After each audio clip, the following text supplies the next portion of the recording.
Hello from 75 Built. This is Joe bringing you an installation video for our Raptor lights for your 3rd gen Tacoma. The LEDs come in pretty much any configuration you want. You can choose 1 or 2 or even up to 6 lights. By far the most popular and balanced setup is the 4 lights centered in the middle, and we'll be showing you that here. These lights pop right in, and we've customized the whole kit to be the easiest possible install ever. There is no cutting, measuring, or hacking. It's just plug and play. We include our step-by-step installation guide, and it's simple. It breaks it down. You'll be done in 10 minutes. Best of all, we give you 2 options on how you'd like to have the lights turn on.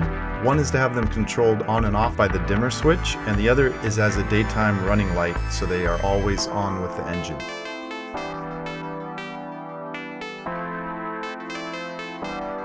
This install is short, so we'll let you get to it. As always, let us know if you have any questions. We'll see you out there.